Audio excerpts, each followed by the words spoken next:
Hi friends, this is Kagi with you, and this is the 5th episode of our ADV school. We had a little break because I signed up for some basic skills courses on light enduro bikes, and those videos will be coming out as well. But now it's time to get back to the Tour Enduro. After all, we're doing Tour Enduro, not just regular enduro. And today we're going to talk about drifting, and you chose this topic yourselves by voting in our Telegram channel. Subscribe and check it out. Honestly, there isn't that much information flow there, so it's not some spam channel that's going to offer you a chance to win money with crypto, unfortunately. So, what can I tell you about drifting? I can't really drift properly. I can do it a little bit. But today we'll be relying on the great pillars of Chris Birch. There's Kirian's fun stuff on Instagram with the Africa Twin, and maybe we'll also take a peek at Polnitaras, although I don't remember him ever having beautiful drifts without some kind of extreme situations. The basics: what is a drift? It's when the rear axle slides out. So obviously it's best if it's controlled. It happens in two cases, either when the speed of the rear wheel increases relative to the front, or conversely, when the rear wheel slows down relative to the front. In other words, either on the throttle or when braking. What is it even for? First, for the thrill. That's the most important thing. Second, it's needed in high-speed turns to sharply change your trajectory. That's the only option for taking a turn that can save you if you already see that you're not going to make it and need to do something. If you suddenly start drifting, there's a chance you'll make the turn. Otherwise, well, you'll just fly past it. You'll fly off in reality. Do I use drifting to save myself in corners? That's only happened a couple of times, but I also don't know how to do it properly yet. So, if I learn to do it right, maybe I'll do it more often, obviously. And otherwise, just for fun, to shred some rubber. And yes, keep in mind, if your surface looks like this, small stones with abrasive sand, loose stuff, then drifting will destroy your rear tire instantly. Just to make it clear, my Mitas E10 lasted me 3 rides. I managed to finish 2 more rides on it, so it was already dead by then, but I didn't want to change it. I had to finish it off. That's less than 1,000 kilometers. If you keep burning through tires like this without a tire sponsor, it's going to be very expensive. Just keep that in mind. So, what about the technique? As for the technique, it's actually pretty simple. Let's say we're drifting to the left side. This is the easiest direction for right-handed people. Drifting to the right is a bit harder, drifting to the left is easier. What's the first thing you need to know? To drift, as I saw from Chris Birch, you need to load the foot peg on the outside of the turn, which is obvious. If you load the inside peg, the bike will just slide out from under you. Well, if we're talking about a left turn, so we stand up on the pegs. It probably won't be visible here, but when I ride and show you, you'll see. You stand up on the pegs, lean forward, hang over the handlebars, press down on the outside foot peg, and your left leg, in this case for a left turn, you can even slightly lift it off the peg. You need to do this so that if you really do get thrown off and the motorcycle falls, you instinctively lift your left leg. Because if you don't, the motorcycle will fall on it and it will hurt a lot, especially if you're not wearing braces and proper boots.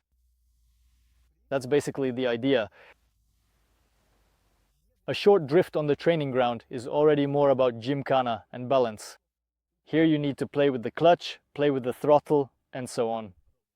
If we're talking about fast corners, we usually initiate the drift there after braking. So we accelerate, approach the corner, brake, and immediately initiate the drift. But sometimes you can just initiate the drift with the throttle. That option also exists. I'm not a big fan of initiating a drift purely by flooring the throttle. If I need to initiate with the throttle, I prefer to do a clutch kick. That is, you press the clutch, rev the engine, release it so that it suddenly breaks traction and starts sliding. Because this is Telegram, there isn't a lot of power here. And when you're going 50 to 60 kilometers per hour already off-road, there's a chance it might break traction or it might not. That's why I prefer to do it in a way that guarantees it, and I break traction with the clutch. But in most cases, as I said, it's done through braking, and here it's obvious that you've already broken the wheel loose, you just need to spin it. Let me show you what I can do on the training ground. High-speed turns. Well, there's one here, I can try to see how it goes, but I'll tell you right away, I'm not that great at it. because I don't practice much and our surface here, especially in the summer, is quite, how should I put it? In short, there's very little grip, so the wheel slips easily, and to catch it again, you really have to put in a lot of effort. In winter, when the ground has more grip, or right after it rains, drifting is much more enjoyable because you can really feel how the wheel breaks traction smoothly and then regains its grip, so to speak. But on this kind of sand, dust and so on, it's just super unreal. You really have to be very skilled to pull it off. I'm getting dressed, going to give it a try. Let's see how it goes.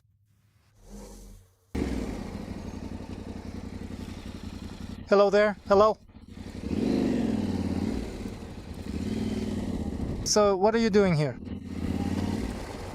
Ah! Last time I couldn't record it because everything was out of focus. Got it, got it. We ended up at a dried up salt lake. You have to wash the motorcycle after this. Otherwise, it'll rust all over. So what can I tell you here, folks? You've heard the theory. Let's move on to practice. I'm not going to teach you, because I know how to do it myself. Etsi-ketsi, as they would say here. I'm not actually that good at it. But I can tell you how I learned, what steps I took to get there. And we've already taken some of these important steps in our previous episodes, as you may recall. That's balance, clutch control, and all those other little driving tricks. They will certainly help you out here.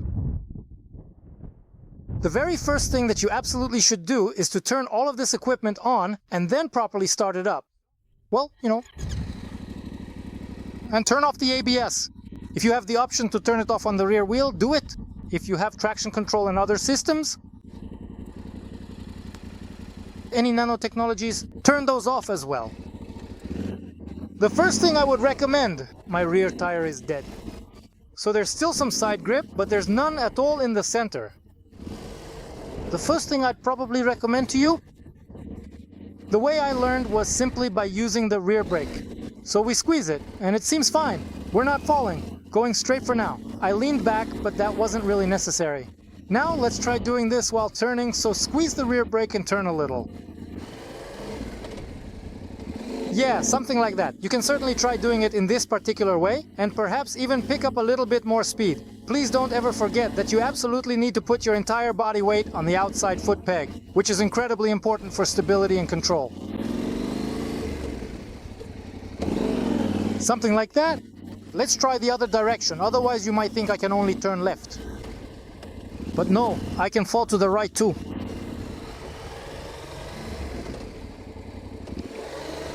We've done this many times.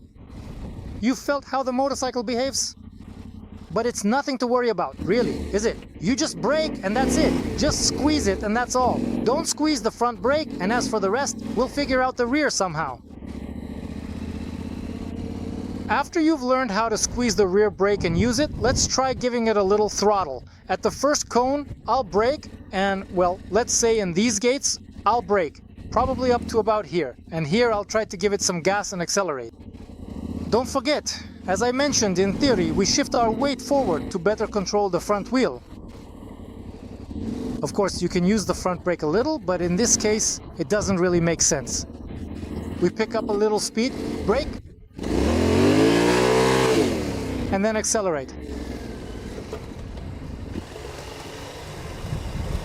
The main thing here is to catch that moment when you're braking and then start accelerating. Now I'll do it a little farther away, maybe you'll be able to see it better. I'll brake near the first marker anyway, and then you'll see.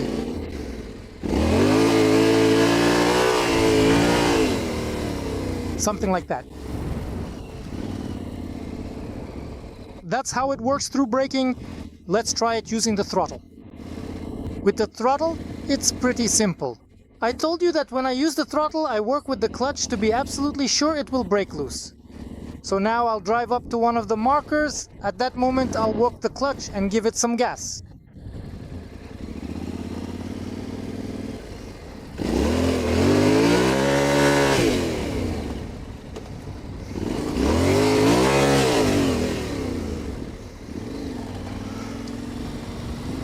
Now I'll do it a little farther away from the markers so you can see everything clearly, because maybe it's hard to see there.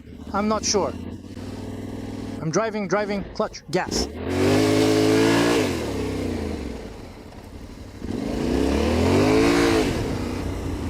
My front wheel actually has really good grip because after all, I have a marker there. You can do it in second gear too. That was first gear just now.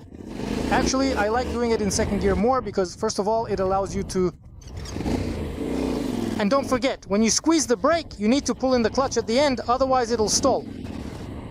Let's try to make a small square, well actually a circle, a little donut.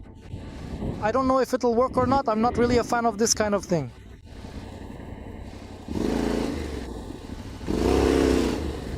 I'm trying to do it using the brake. And when I try to accelerate, it does throw me outward a bit, of course. But I still can't really truly pull off a perfect, complete 360 maneuver just yet.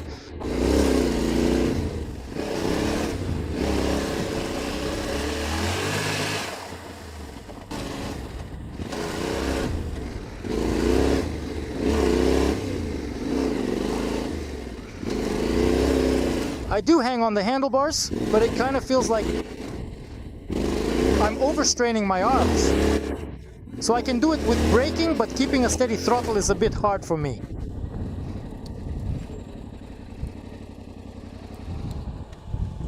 Now, let's take a moment to briefly sum up everything that has been discussed and presented.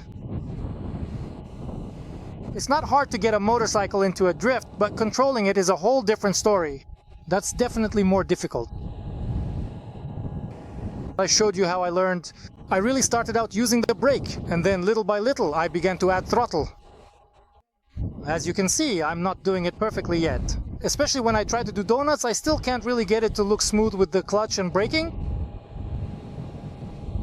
I'd like to be able to do it beautifully, but for now, I just don't have that skill yet. I think I've said everything I wanted to say. Oh, right, and basically this drifting, all of this just a second, helps you turn around on the spot.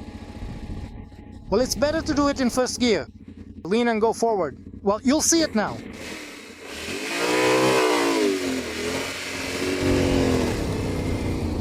I can't remember if I mentioned this or not, yeah. When you're drifting, relax your inside leg. Put your weight on the outside leg, because if the moped takes off, you need to lift your left leg and get it out from under the bike. Otherwise, it's gonna hurt a lot. I hope you remember that. I'll do a few more laps, maybe make some figure eights. So I spaced them out a bit. Let's see how it goes now. A figure eight? No, actually there seems to be enough space, yeah. Wow, this is something else here. Now this is more like it. I didn't steer the front wheel out enough. It got caught in the rut and fell over, but it doesn't matter. So guys, drifting is something that is truly quite fascinating, and to be honest with you all, I really don't know if you personally enjoyed it or perhaps found it to be not to your liking at all. Subscribe to our Telegram channel. There will probably be comments there if you behave yourselves. Next, we'll have a couple of interesting episodes. Most likely. Or maybe not that interesting? Who knows? By the way, give us some feedback. Has anyone actually practiced using these lessons that we borrowed extensively from experienced individuals who genuinely know how to ride, then meticulously tweaked it a little bit for our own unique riding style, perhaps even inadvertently making some things worse. I am absolutely sure of it. But anyway, the most crucial and main thing is consistent practice. Without dedicated and continuous practice, absolutely nothing will truly work or succeed. This, my friends, was Kagi, the incredibly salty, dried-up lake, a truly memorable location. Lady Smila, Krotiri, all of that.